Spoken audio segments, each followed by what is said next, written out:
دیکھیں دنیا میں جتنی بھی طریقہ علاج ہے اور جو بڑے دو طریقہ علاج ہیں جن کو آپ سمجھتے ہیں، میں ایلوپیتھی اور ہربل کی بات کرتا ہوں.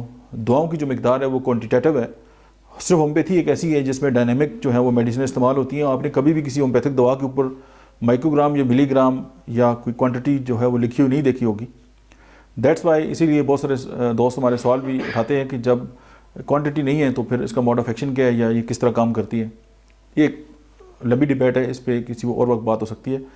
میں آپ کی توجہ ایک مخصوص نکتے کی طرف جو ہے وہ لے کے آنا چاہتا ہوں. وہ یہ ہے کہ ہومیوپیتھک دواؤں کے جتنے بھی ٹرائل ہوتے ہیں وہ سارے صحت مند انسانوں کے اوپر ہوتے ہیں. باقی جو طریقہ کار ہیں ان میں یہ ہوتا ہے کہ گنی پگز ہیں، ریبٹس ہیں، چوہے ہیں، بندر ہیں، ان پہ ٹرائل ہوتے ہیں. کیا ایک چوہا بندر یہ بتا سکتے ہیں کہ وہ اس وقت خودکشی کا خیال اس کے ذہن میں ہے؟ کیا ایک اینیمل یہ بتا سکتا ہے کہ اس کو او سی ڈی ہو گئی ہے؟ کیا اینیمل یہ بتا سکتے ہیں کہ وہ ڈپریشن کے شکار ہو گئے؟ نہیں. لیکن چونکہ ہومیوپیتھک جو ادویات ہیں ان کی جو ٹرائل ہیں، بلکہ ہومیوپیتھک ریمیڈیز کہنا چاہیے، وہ جو رضاکار ہوتے ہیں، گروپس لوگوں کے ہوتے ہیں جن پہ یہ ٹرائل ہوتے ہیں اور وہ اپنی فیلنگز جو ہیں وہ بتا سکتے ہیں. تو اسی لیے جو سائیکیٹری ہے، ہومیوپیتھی سائیکیٹری کہنا چاہیے، وہ اس فیلڈ میں ہومیوپیتھی جو ہے وہ بہت آگے ہے. صرف یہ ہے کہ اس پہ توجہ دینے کی ضرورت ہے. اب جیسے ابھی بنار صاحب کے کیس جو ہے وہ ڈسکس کیا زبیر مغل صاحب نے کہ او سی ڈی کا پیشنٹ آیا اور دوا دی اور گھر پہنچنے سے پہلے ٹھیک ہو گیا. ایسے جو ہیں ہم جو ہومیوپیتھک ڈاکٹرز ہیں وہ آپ کو بیسیوں کیا سینکڑوں جو ہے مثالیں پیش کر سکتے ہیں. لیکن وہی جو او سی ڈی کا پیشنٹ ہے، اب obsession compulsion ڈس آرڈر کا ظاہر ہے اب اس کی پیچھے انزائٹی ہے، اور انزائٹی بھی ایسی ہے کہ جو انسان کی جو ہے وہ زندگی کو متاثر کر دیتی ہے.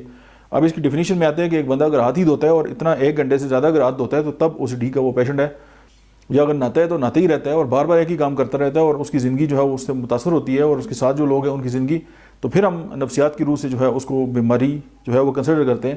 لیکن اگر ایک ماہر نفسیات کے پاس اگر آتے ہیں تو کم از کم 6 مہینے چاہیے، لیکن دوبارہ جو ہے وہ ریکرنس ہو جاتا ہے. ہومیوپیتھی میں اس طرح نہیں ہے. اور میں اس ویڈیو کے ریفرنس سے آپ سے یہ کہنا چاہتا ہوں کہ جتنی بھی مینٹل ڈس آرڈر ہیں ان کی لیے آپ کو ہومیوپیتھی کی طرف ضرور آنا چاہیے. کرونک ڈیزیز کی طرف جو ہے ہومیوپیتھی کی بہت بیسٹ اپروچ ہے. اور جو ایکیوٹ کنڈیشنز ہیں اس میں ہومیوپیتھی بہت جو ہے بہترین اثر جو ہے وہ رکھتی ہے. اور ہومیوپیتھی جو ہے وہ اپنے پیشنٹ کو کبھی بھی جو ہے وہ مایوس نہیں چھوڑتی. یہ اس لیے نہیں ہے کہ میں ایک ہومیوپیتھک ڈاکٹر ہوں اور میں آپ سے یہ بات کرنا چاہتا ہوں. ہمارا کام یہ ہے کہ ہم ایجوکیٹ کریں اور ہم اپنے دوستوں کو، اپنے سے سننے والے ہیں ان کو بتائیں کہ ایک ایونیو یہ بھی ہے. سم ٹائم یہ ہوتا ہے نا کہ ہم کسی چیز کو ایک مخصوص زاویے سے دیکھ رہے ہوتے ہیں اور ہم سمجھتے ہیں یہی سچ ہے. اس سچ کے علاوہ بھی بہت سارے جو سچ ہو سکتے ہیں. اب ظاہر ایک مخصوص جو ہے وہ پرسیپشن ہے ہومیوپیتھی کے بارے میں لوگوں کے ذہنوں میں جو بٹھائی گئی ہے اور وہی نسل در نسل چل رہی ہے اور لوگ اس حوالے سے اسی کو جو ہے وہ مطلب ہے کہ پرسیو کر رہے ہیں. لیکن جیسے ڈاکٹر صاحب نے کہا کہ جتنی ہنی من کی مخالفت ہوئی ہے اتنی ہماری نہیں ہے. لوگ ایکسیپٹ بھی کرتے ہیں اور ڈے بائی ڈے جو ہومیوپیتھی جو ہے وہ مطلب ہے کہ فلرش ہو رہی ہے اور بہت آگے آ رہی ہے. لیکن ظاہر ہے ایک مخصوص گروپس ہیں وہ نہیں چاہتے کہ ظاہر ہے ہر بندہ دوسرے کے حوالے سے ایک مخصوص جو ہے وہ رائے رکھتا ہے. تو سمپل کہنے کا مطلب یہ ہے کہ ہومیوپیتھی مائنڈ پہ کام کرتی ہے. ہومیوپیتھی کی جتنی ادویات ہیں آپ مٹی ریمیڈی کا اٹھا کے دیکھ لیں، اسٹارٹ ہی مائنڈ سے ہوتا ہے.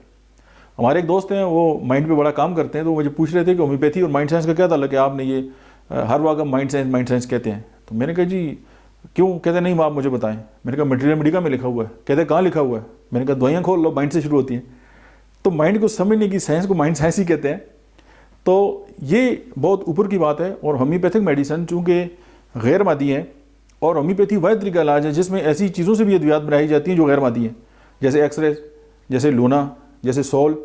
اس طرح کی بہت ساری چیزیں ہیں جن کا کوئی اس طرح کا کنسیپٹ نہیں ہے کہ آپ ان سے ادویات بنا سکتے ہیں. لیکن ہومیوپیتھی کا جو طریقہ کار ہے وہ اتنا بیسٹ ہے کہ وہ ان کو بھی جو ہے وہ لے کے آتا ہے اور لوگوں کے لیے جو فائدے کے لیے استعمال کر سکتے ہیں. سمپل یہ ہے کہ بجائے ایک تعصب اپنے ذہن کے اندر رکھتے ہوئے اپنے نالج کو جو ہے وہ امپروو کرنے کی ضرورت ہے. سم ٹائم یہ ہوتا ہے کہ کوئی انسان کسی کو برا کہہ رہا ہوتا ہے، ضروری نہیں کہ جس کو کوئی برا کہہ رہا ہے وہ واقعی ہی برا ہو. یا کوئی انسان جو ہے وہ میرے بارے میں کوئی اگر اچھی رائے نہیں رکھتا تو اس کا یہ مطلب نہیں ہے کہ وہ انسان برا ہے، اس کی میرے بارے میں پرسیپشن جو ہے وہ خراب ہے. ہومیوپیتھی کے حوالے سے میں یہ کہنا چاہتا ہوں کہ آج جتنے دوستوں نے ایک جس فورم پہ جو ہے وہ بات کی، اور یہ فورم جو ہے ہم ڈیڈیکیٹ کرتے ہیں بنارس عوان صاحب کو، اور آپ یہ سمجھیں کہ ہم یہ چاہتے ہیں کہ یہ اس کے تھرو ظاہر ہے وہ جو دوست ہیں، ڈاکٹرز ہیں، اپنے جو کولیگز ہیں ان کو سکھاتے ہیں. اور آج ہم ایک ایف آئی عید کرتے ہیں ان کے ساتھ کہ آپ کی یہ ایک نئی کاوش جو ہے وہ اس طرح سٹارٹ ہو گئی ہے.